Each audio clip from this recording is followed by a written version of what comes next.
The Dakota wind, dry and relentless, whipped dust around Sarah's ankles as she walked down the main street of Gold Creek. It was 1874, and life here was hard, but Sarah was harder. She ran the small general store, her hands callous from lifting sacks of flour and her mind sharp from balancing ledgers. She didn't need a man to tell her what to do, a fact that seemed to bother some of the town's more powerful residents. One afternoon, the bell above her shop door jingled, announcing the arrival of Mr. Silas Black. He was a man whose wealth stretched across thousands of acres, a rancher whose cattle outnumbered the stars in the prairie sky. He was also a man accustomed to getting what he wanted. His tailored suit, usually spotless, had a faint film of dust, but his eyes, dark and piercing, missed nothing. "Sarah," he rumbled, his voice like stones tumbling in a dry creek bed. "A word, if you please." Sarah wiped her hands on her apron, her gaze steady.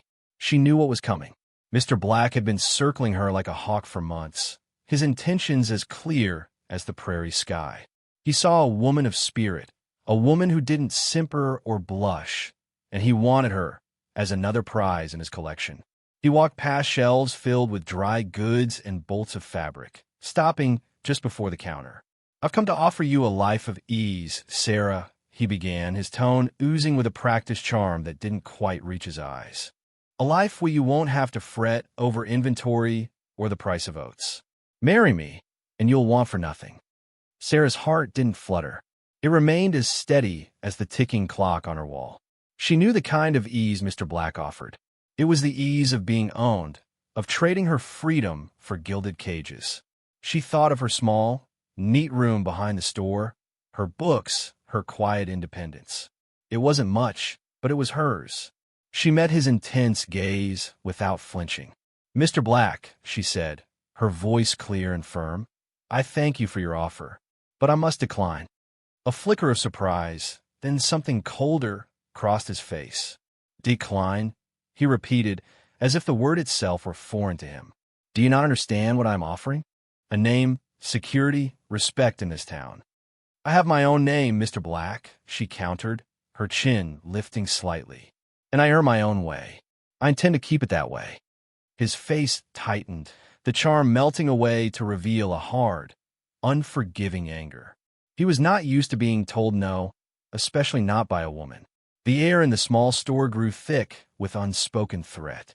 Sarah felt a chill that had nothing to do with the Dakota wind. She had defied a powerful man, and in this land, defiance often came with a heavy price. The silence in the store after Sarah's refusal was thick, heavy with Mr. Black's wounded pride. He stared at her, his eyes narrowed to slits, before turning abruptly and stalking out. The jingle of the door, closing behind him, sounded like a final, ominous note. Sarah stood still, a shiver running down her spine despite the warmth of the afternoon. She had stood her ground, but a cold dread settled in her stomach. Mr. Black was not a man to forget an insult. Later that day, as the sun began its slow descent, painting the western sky in hues of orange and purple, Sarah locked the door to her store. She pulled her shawl tighter around her, the air growing cooler, carrying the scent of dust and distant sagebrush. Her route home was short, just a few blocks down the main street. Usually, this walk was a peaceful end to her day, a moment to reflect on her sales and plan for tomorrow. Tonight, however, felt different. As she passed the livery stable, two figures stepped out from the deep shadows.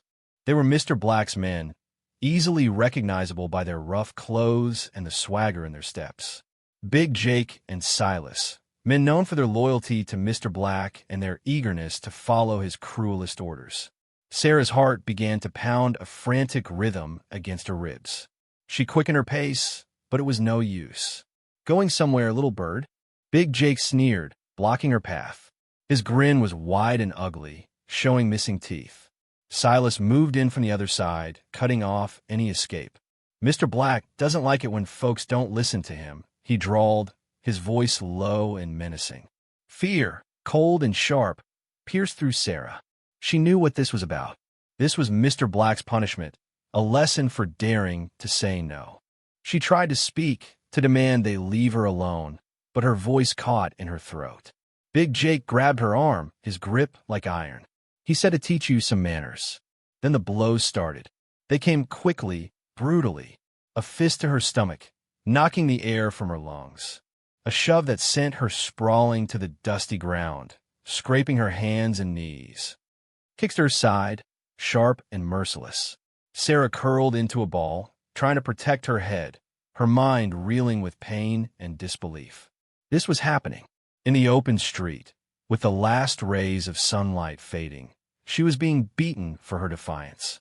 She could hear their cruel laughter, their harsh words, but they became muffled, distant. Each impact was a new jolt of agony.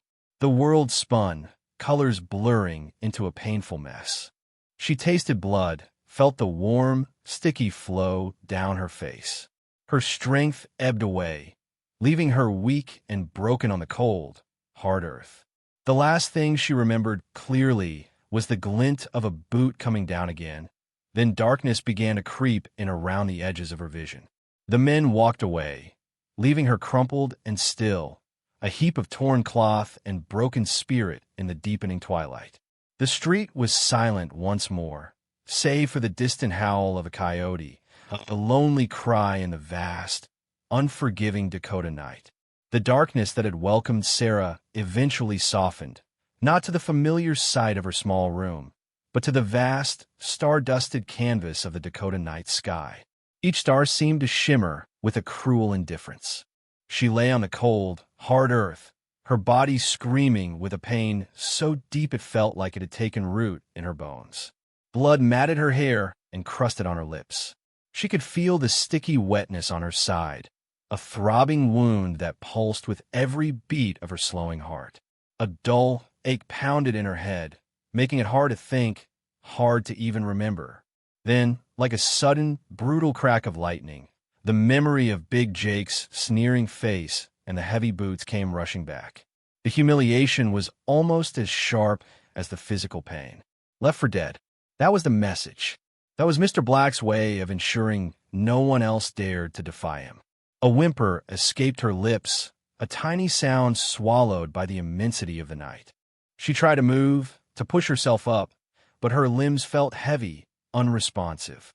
A gasp of pain tore through her as she shifted, sending sharp stabs through her ribs. Her breath hitched, shallow and ragged. The cold was seeping into her, a different kind of chill than the evening air, an internal cold that hinted at something final. Panic, cold and sharp, began to creep in. She was alone, truly alone. The town was asleep, its windows dark, its residents safely tucked away behind locked doors, oblivious to the broken woman lying just a few blocks from their beds. No one would come. No one would help. The fear of dying, not just the pain, but the utter solitude of it, pressed down on her chest, making it even harder to breathe. Her gaze drifted to the distant lights of a ranch, a faint, twinkling cluster against the black horizon. So close, yet so impossibly far. The sounds of the prairie, the rustle of dry grass, the chirping of crickets, the mournful call of a distant owl, usually brought a sense of peace. Tonight, they only emphasized her isolation, each sound a reminder that life continued, indifferent to her plight. Tears, hot and stinging, traced paths through the dust and blood on her cheeks. She thought of her parents, long gone, who would have been so proud of her little store, of her independence. Now, that independence had cost her everything. Was this how it ended? On a dusty street, under a million uncaring stars, simply for saying no? A profound weariness settled over her, a deep exhaustion that whispered promises of an end to the pain. Maybe, she thought, it wouldn't be so bad. Maybe sleep would just carry her away. Her eyelids grew heavy, her vision blurring, and the cold seemed to deepen its embrace. Just as Sarah felt the last flickers of her consciousness fading, a new sound cut through the silence of the prairie night. It was the rhythmic thud of horse hooves, growing steadily louder. Hope, a fragile, desperate thing, stirred within her, quickly followed by a fresh wave of fear. Was it Black's men, returning to finish what they'd started? Or perhaps another threat, a lone rider with ill intentions in the darkness? She tried to shrink deeper into the dust, to make herself invisible, but her body refused to obey. The hoofbeats grew closer, then stopped. Sarah heard the creak of leather, the soft snort of a horse, and the crunch of boots on the gravelly street. A shadow fell over her, larger and less menacing than she expected. She squeezed her eyes shut, bracing for another blow, for the mocking laughter she now associated with pain. Instead, a voice, deep and gentle, broke the silence. Good heavens! It wasn't a voice she recognized from the town's usual rough crowd, nor did it carry the cruel edge of Black's men. Slowly, fearfully, Sarah cracked open her eyes. A man stood over her, silhouetted against the faint starlight. He was tall, with broad shoulders, and wore a wide-brimmed hat that shaded his face. His horse, a sturdy bay, stood patiently beside him. This was Daniel. He was a rancher too, but unlike Mr. Black, Daniel's reputation was built on fairness and hard work, not on fear and power. He ran a smaller spread on the outskirts of Gold Creek, often coming into town for supplies, always with a polite nod and a quiet demeanor. Sarah had seen him in her store, a man who paid his bills on time and never haggled. Daniel knelt beside her, his movements slow and careful. His hat fell back slightly, revealing a kind face, etched with lines from sun and wind, but filled with a deep concern now. His eyes, the color of warm earth, widened as he truly saw her. Her bruised face, the blood, the way she was crumpled on the ground. "My God, ma'am," he breathed, his voice filled with shock and a profound sorrow. "What have they done to you?" Sarah could only manage a weak groan, her throat dry and raw. The pain was still immense, but the sheer presence of another human being, one who seemed to look at her with pity rather than malice, began to chip away at her profound sense of isolation. His sadness was a balm, a sign that she hadn't been completely forgotten by the world. He didn't touch her right away, as if sensing her raw vulnerability. Instead, he just looked at her, his expression a mix of anger and heartbreak. He saw the marks of cruelty, the injustice of it all, and a quiet fury began to burn in his gentle eyes. He knew Gold Creek, he knew Mr. Black, and he knew exactly who was behind this terrible act. For a moment, all he could do was kneel there, his heart heavy, feeling a deep, aching sorrow for the broken woman before him. Daniel's gaze, though filled with sorrow, held a growing steeliness. He knew the risks of interfering with Mr. Black's business, but the sight of Sarah, so utterly broken and vulnerable, stirred something fierce within him. He couldn't leave her here. Not like this. He carefully removed his heavy wool coat, its warmth still clinging to the fabric from his ride. The night air was biting, and Sarah was shivering, a tiny, uncontrollable tremor running through her battered frame. With gentle hands, Daniel unfolded the coat and draped it over her, covering her from shoulders down. The coarse wool felt surprisingly soft against her raw skin, and its sudden warmth was a comfort she hadn't realized she desperately craved. She looked up at him through swollen eyes, a silent question in their depths. "You're safe now, ma'am," he murmured, his voice firm, meant to reassure both her and himself. He looked around the deserted street, his eyes scanning the dark windows of the sleeping town. He knew that even if no one was watching now, word would spread quickly in Gold Creek. What he was about to do was a challenge, a direct affront to Mr. Black's unspoken rule. He took a deep breath, squaring his shoulders. Then, his voice ringing out into the silent night, clear and strong, he declared, "She's mine." The words hung in the air, a bold statement that carried more weight than a simple claim of ownership. In the unforgiving landscape of the Dakota Territory, especially in a town like Gold Creek, such a declaration was a boundary, a warning. It meant he was taking responsibility, that he was claiming her as under his protection, daring anyone to cross him. It was a challenge thrown directly at Mr. Black, a gauntlet laid down in the dust. Sarah heard the words, and a spark, tiny but persistent, ignited within her. Asterisk, she's mine.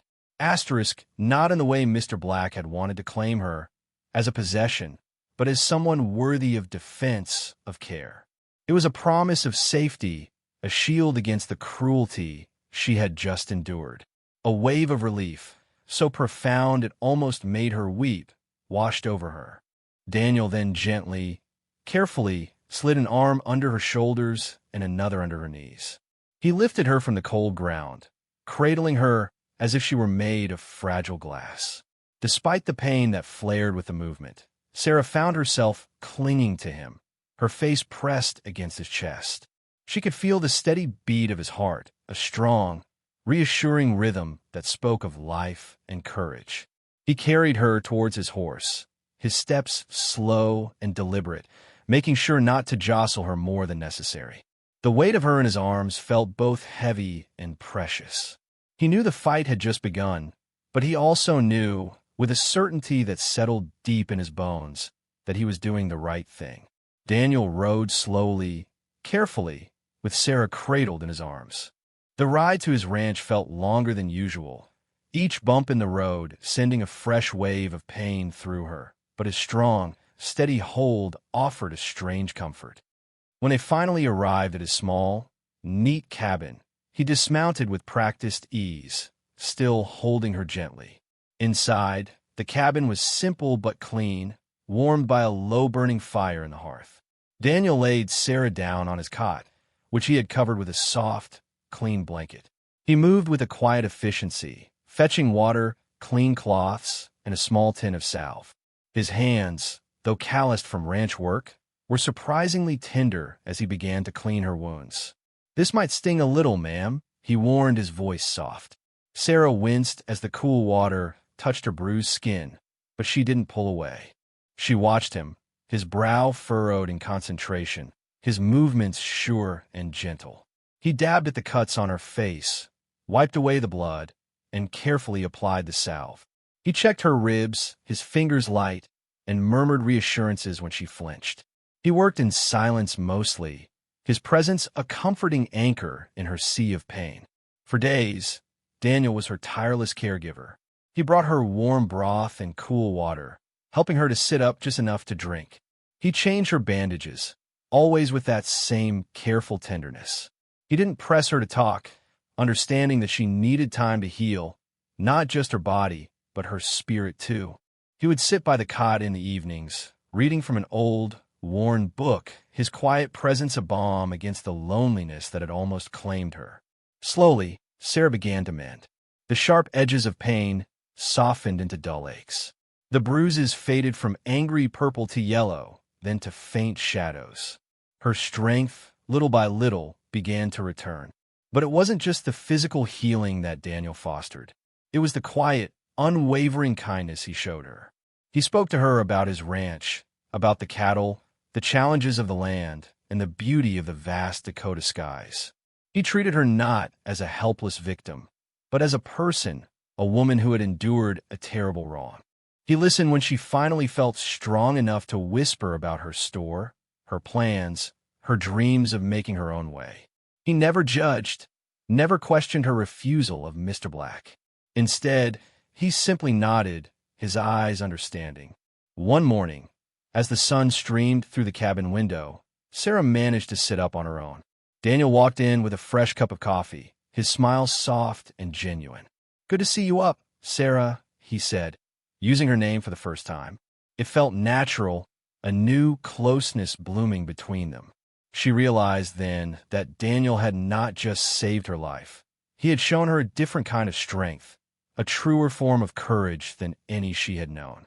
He had shown her pure, simple kindness, a rare and precious thing in their harsh world. As Sarah healed, the cabin, once a place of pain, became a sanctuary. Daniel's presence, at first a quiet comfort, slowly grew into something more profound. She had always been a woman who relied on herself, but the raw vulnerability of her injuries had forced her to depend on another. And in that dependence, she found not weakness, but a new kind of strength, both in herself and in Daniel. She watched him as he went about his daily chores, mending fences, tending to his horses, chopping wood. His movements were deliberate, his focus unwavering. There was a quiet strength in him, a solidness that reminded her of the ancient rocks dotting the prairie. It wasn't the loud, aggressive power of Mr. Black, which demanded obedience through fear. Daniel's courage was a steady, calm flame, burning bright even in the face of danger. He had faced down Mr. Black's implied threat by simply claiming her, by choosing kindness over turning a blind eye. That act of defiance, so quiet yet so profound, spoke volumes to Sarah. She remembered Mr. Black's proposal, laced with promises of security that felt more like chains. His love, if it could even be called that, was a desire for ownership, a hunger to control. It was rooted in his own anger when he didn't get his way. Daniel's love, however, was a gentle unfolding. It was in the way he met her gaze with respect, the way he listened to her ideas about the store, the way he made her feel seen and valued, not just for what she could do, but for who she was. One evening, as they sat by the fire, the flames dancing and casting warm shadows on the walls, Sarah spoke of her fears. "Mr. Black, he won't forget," she whispered, her voice still a little hoarse. "He'll come for me, or for you." Daniel reached out and gently took her hand, his touch warm and firm. "Let him come," he said, his voice low but resolute. "You're safe here, Sarah, with me." In that moment, a deep trust bloomed in Sarah's heart.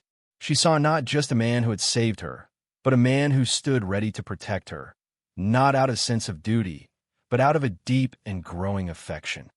His courage wasn't about fighting for power, but about fighting for what was right for a person he cared for.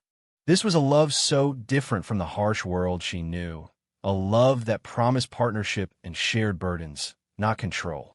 It was a love born from defiance, a quiet rebellion against the cruelty that had tried to break her. And Sarah, who had always fiercely guarded her independence, found herself leaning into it, feeling stronger, not weaker, in its embrace. The days turned into weeks, and Sarah's strength returned fully. She helped Daniel around the ranch, her keen mind finding ways to organize his supplies, her steady hands helping with small repairs. The cabin, once a temporary refuge, had become a home. Laughter, a sound she hadn't truly known since arriving in Gold Creek, now filled the air as they shared stories and dreams by the fire. Their love grew naturally, like a wildflower blooming on the prairie. It wasn't a sudden, fiery passion, but a deep, steady warmth that settled in their hearts. It was in the shared glances, the comfortable silences, the way Daniel always knew when she needed a comforting word or simply a warm cup of coffee. It was in Sarah's growing admiration for his quiet strength, his unwavering kindness, and the fierce, protective loyalty he had shown her. One evening, as the sun dipped below the horizon, painting the sky in fiery oranges and soft purples, they sat on the porch swing Daniel had built. The air was cool, carrying the scent of pine and distant rain. Sarah leaned her head on his shoulder, feeling a peace she thought she might never know again. "I should go back to my store soon," she said, though her voice held a note of reluctance. The thought of returning to town, to the memory of the beating, still brought a shiver. And the thought of leaving Daniel, that brought a different kind of ache. Daniel turned to face her, his eyes serious but gentle. "Sarah," he began, his hand finding hers and holding it tight. "You don't have to go back. Not alone, anyway." He took a deep breath. "Marry me, Sarah. Stay here with me. We can build a life together. A good life. A safe life." Sarah's heart skipped a beat. It wasn't a proposal born of ownership, like Mr. Black's. It was an invitation to partnership, to shared dreams. It was a promise of a future built on respect and true affection, not fear or obligation. She thought of the fear that had gripped her in the street, the fear of dying alone, the fear of Mr. Black's power. But looking into Daniel's kind, honest eyes, she saw a different path. A path paved with courage, not just his, but hers too. The courage to choose happiness, to choose love, even when the shadow of cruelty still loomed. A smile, wide and genuine, spread across her face. "Yes, Daniel," she whispered, her voice thick with emotion. "Yes, I'll marry you." They sealed their promise with a soft kiss, a silent vow under the vast Dakota sky. In that moment, the threat of Mr. Black seemed to shrink, overshadowed by the immense joy and hope that filled their hearts. They had chosen defiance, not just against a cruel man, but against the very idea that fear could dictate their lives. They had chosen each other, a testament to the enduring power of love in a harsh world.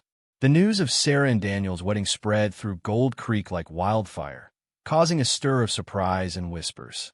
Many remembered Sarah's refusal of Mr. Black and the subsequent whispers of her disappearance, only to resurface at Daniel's ranch.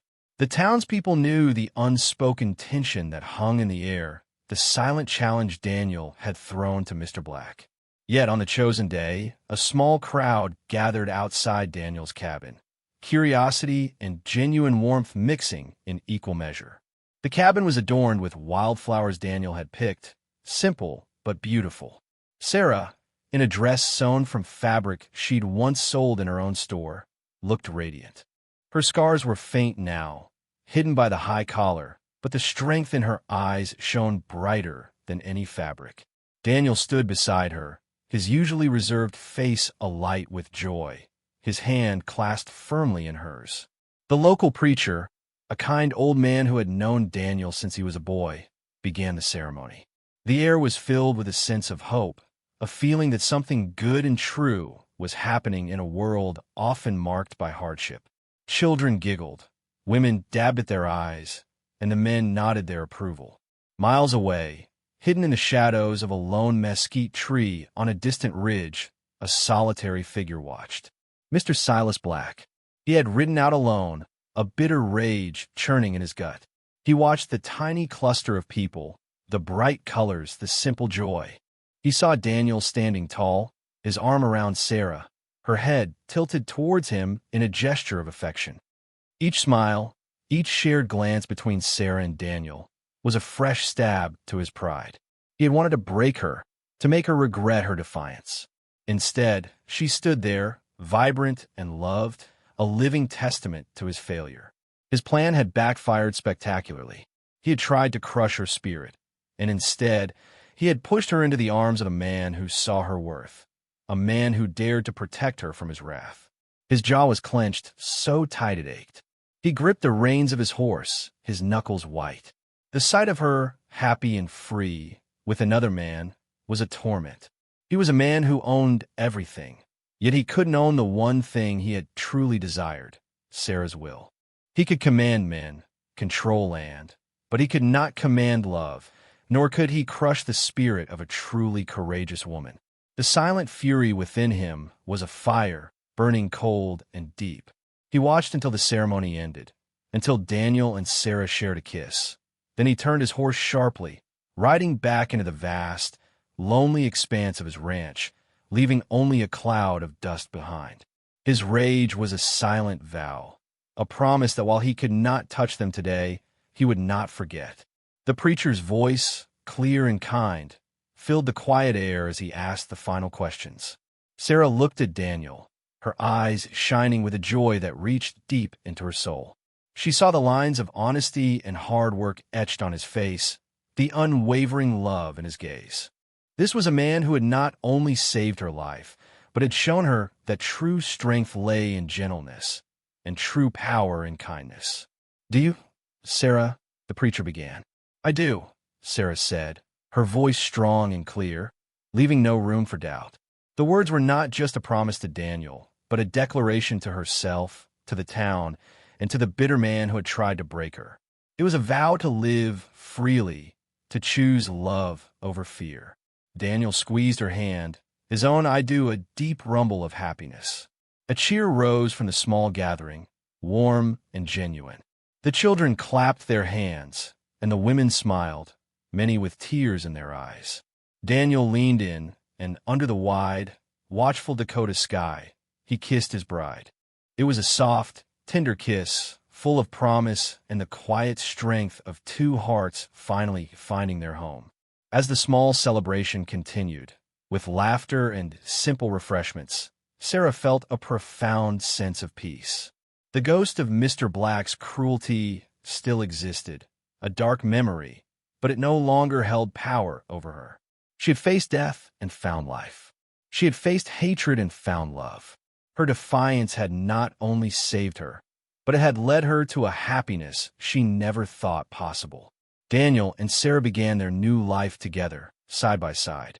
Sarah brought her sharp mind and organizing skills to the ranch, making it more efficient, turning Daniel's small spread into a thriving home and business.